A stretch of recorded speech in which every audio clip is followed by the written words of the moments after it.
Hello అందరికీ. మొదటి కార్తీక సోమవారం అనేసి ఇంకా ఎర్లీ మార్నింగే లేసేసామండి. లేసేసిన తర్వాత ఇల్లంతా నీట్గా క్లీన్ చేసుకున్నాము. మా అత్తమ్మ అయితే నీట్గా పటాలని తుడిచేసి బొట్లు అయితే పెట్టేసి కలశం అయితే పెట్టుకొని పూజ అయితే చేసేసారు. పూజ చేసిన తర్వాత ఇంకా ఇంటి ముందర కూడా దీపాలు అయితే వెలిగించారండి.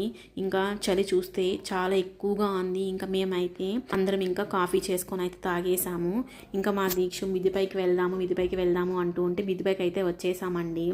వచ్చిన తర్వాత ఒకసారి జామ చెట్టు చూస్తే జామ చెట్టులో జామకాయలు అంతా మాగిపోయి ఉన్నాయి. సరే ఇంకా జామకాయలు కోద్దాము అనేసి జామకాయలు అయితే కోస్తున్నాము. ఇంకా మా దీక్ష అయితే జామకాయలు చూపిస్తూనే ఉన్నాడు, ఇదో కాయ అనేసి. ఆ తర్వాత ఇంకా కిందకైతే వచ్చేసాము. ఇంకా టిఫిన్ అయితే ప్రిపేర్ చేశానండి, ఇడ్లీ అలానే చట్నీ అయితే చేశాను. ఇంకా ఆఫ్టర్నూన్ లంచ్లోకి ఏం చేద్దాము అనుకుంటూ ఉంటే ఇంక ఫ్రిడ్జ్లో చూసి చిక్కుడుకాయలు ఉన్నాయి.